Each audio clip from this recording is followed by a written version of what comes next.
Fala, membros, beleza? Vamos para o episódio 8 e 9 de Vanitas no Carte Play. Bagulho incrível aí, ó. Filho do Sem Forma. Professor do Não é odeia esse cara. Não é curioso. Vanitas quer ir direto ao assunto. Ué, maluco, sério.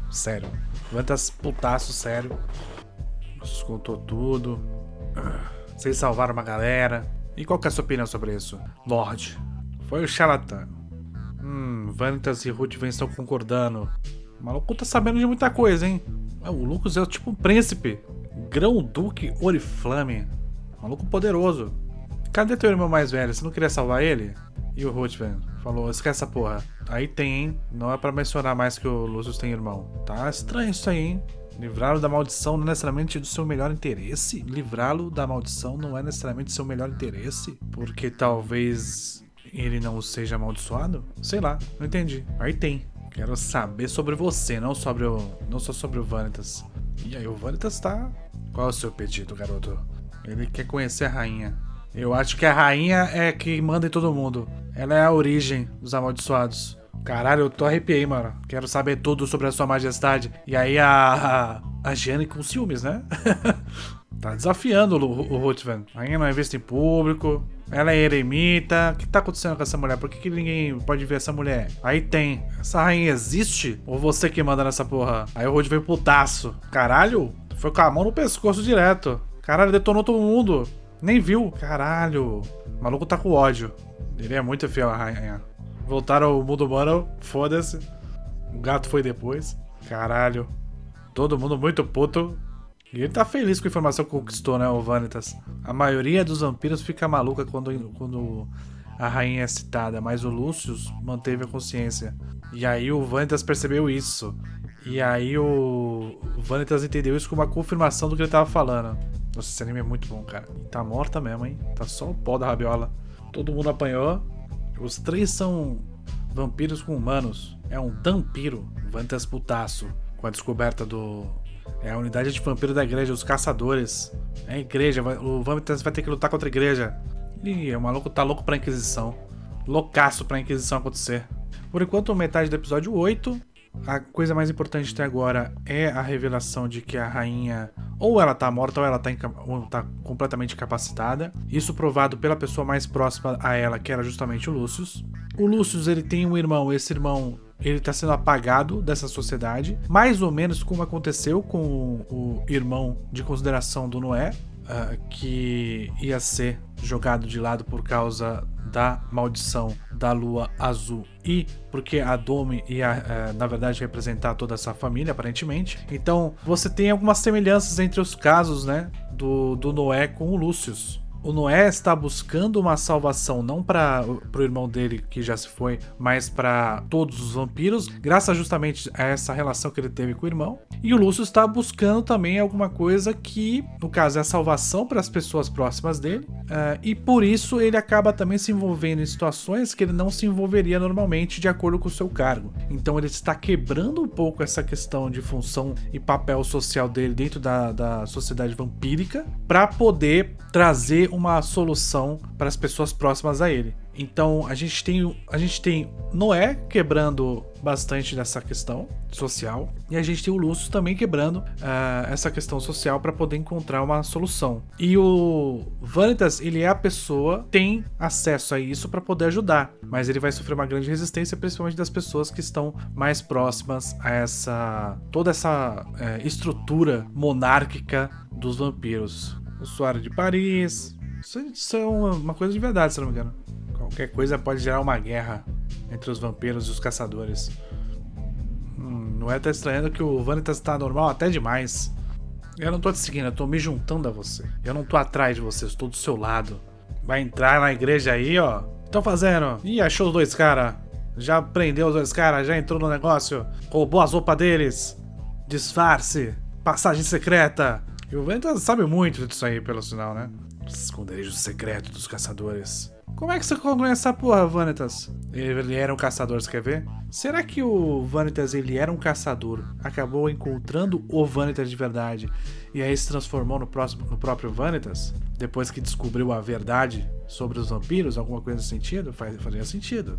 Ele ser um cara que era assim como a Gianni era o Inquisidor, e aí ele para de ser o Inquisidor porque entra em contato com o inimigo, e aí o inimigo na verdade é inimigo também do inimigo, e aí ele começa a entender tudo como funciona, e aí começa a atuar em cima. É uma possibilidade boa, interessante, se for isso. Caçadores que não são realmente caçadores? Olha, os caçadores vão te atacar no olho.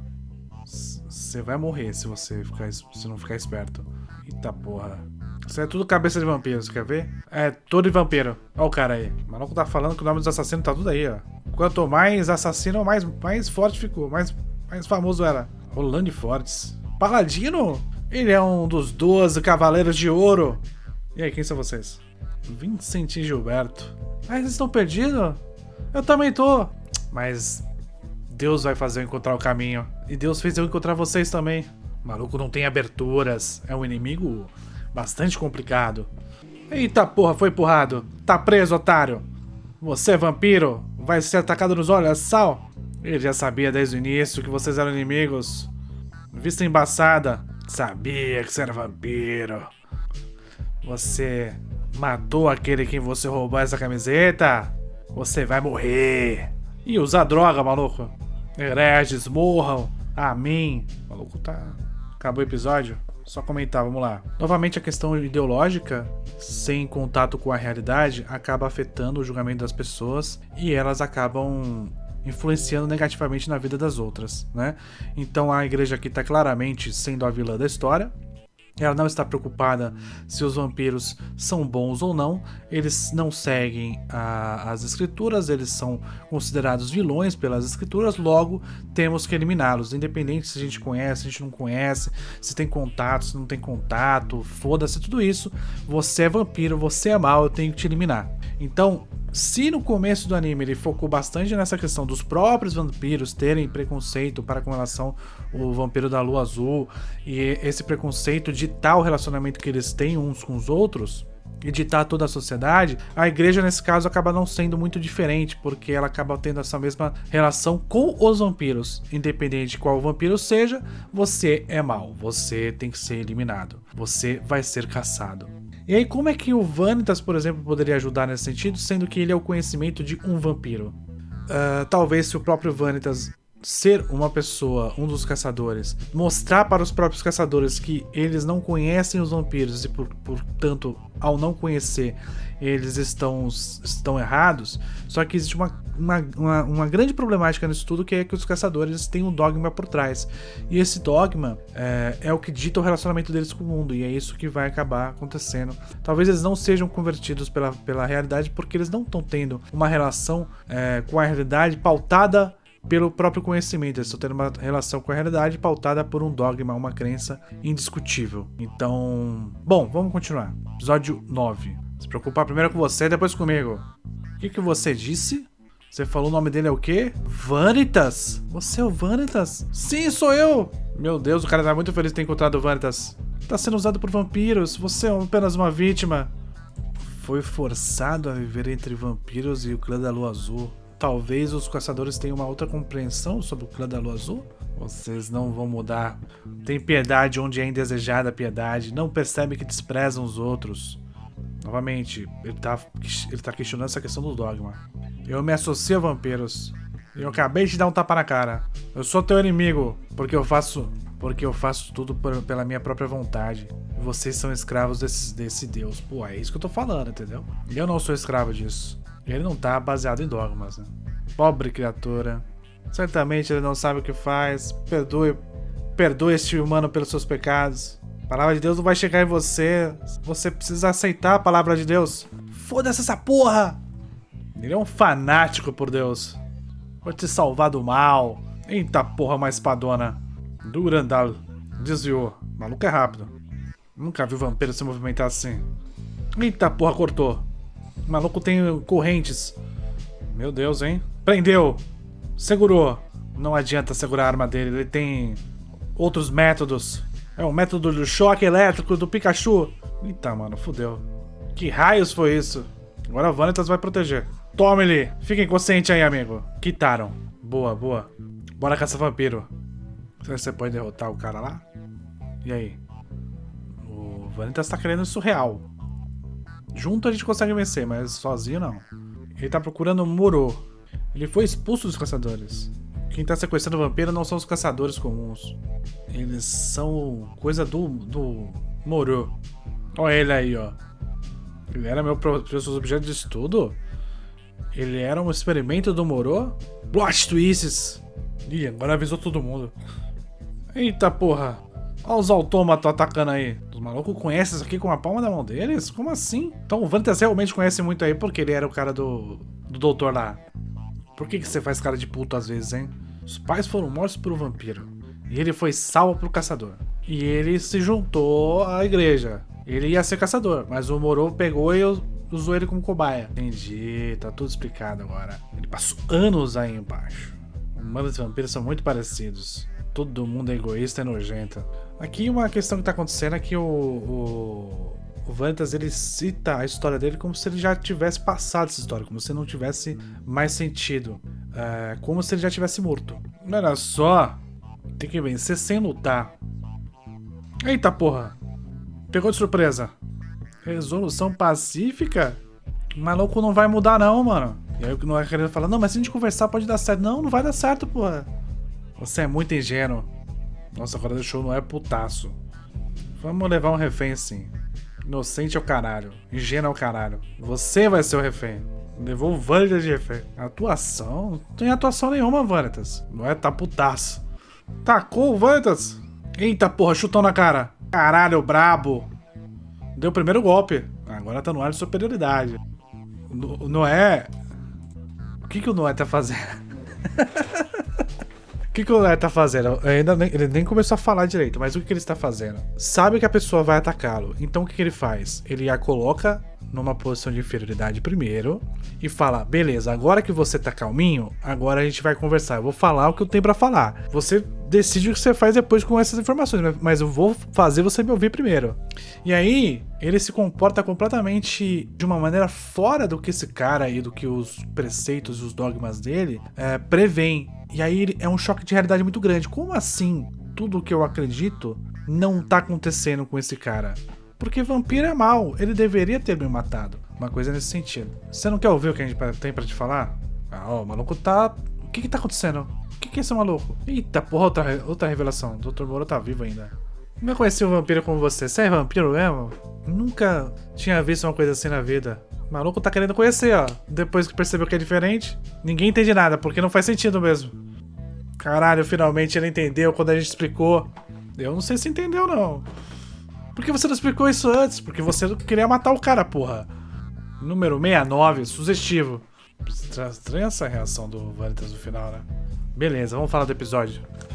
Muita coisa aconteceu nesses 2 episódios, né? Mas acho que o principal é a questão do dogma sendo levantada. A questão... cara que foi criado a vida inteira aparentemente dentro da igreja, que é o caso do Roland, ele assim que vê uma coisa que tá contradizendo um pouco do conhecimento dele, ao invés de ele ter a mesma reação que alguns vampiros tiveram, por exemplo, que é a de combater aquilo, independente se aquilo parece ser verdade ou não, ele teve uma outra reação, ele teve a reação de escutar. Então isso já é um pouco fora do que eu esperava pro papel dele. Isso talvez mostre que há uma abertura para a própria igreja mudar. Essa que é a questão. O dogma dele não foi tão impeditivo para ele se relacionar a partir do momento que alguém apresenta uma lógica para ele. Ele talvez seja impeditivo, mas ele percebe que ele pode lidar com uma coisa que a igreja precisa lidar primeiro, que é a questão do Moro, para depois lidar com esse vampiro. Então, eu acredito que ele tá mais entendendo a situação e percebendo que ele pode ter uma conclusão que seja favorável para ele de qualquer maneira, e mais favorável ainda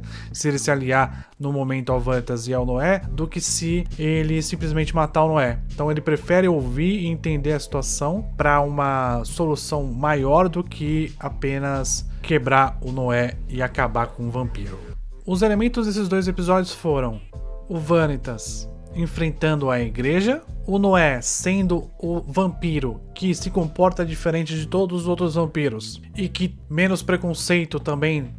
Ele é quase que um representante da pessoa que quer conhecer dentro do lado dos vampiros. Então talvez agora a gente tenha o Roland como um dos caras que queira saber mais sobre a realidade do lado dos fiéis, né, dos crentes. E o meio termo é justamente o Vanitas, que é um cara que tava de um lado, que tava do outro, que vivenciou várias coisas diferentes. Ele tem um pouco de vampiro, ele tem um pouco de caçador, ele é humano, então junta tudo ao mesmo tempo. Ele é essa coisa louca que sabe de muita coisa e tá disposto a compartilhar esse conhecimento, apesar de ter esse mistériozinho sobre a própria vida dele, que ele fala bastante em terceira pessoa, como se ele fosse já outra pessoa completamente diferente daquela que vivenciou aquilo com o Moreau, por exemplo, como ele tá mostrando nesses 2 episódios. Mas acho que o mais importante dos 2 episódios foi como o Noé agiu. O Noé tomou atitude, percebendo que talvez a solução do próprio Vanitas não fosse a melhor solução, e ele toma atitude, ele tem poder, e com esse poder, em vez de ele subjugar o inimigo que tá caçando ele ainda assim, ele primeiro abaixa a bola do inimigo para ele ser ouvido.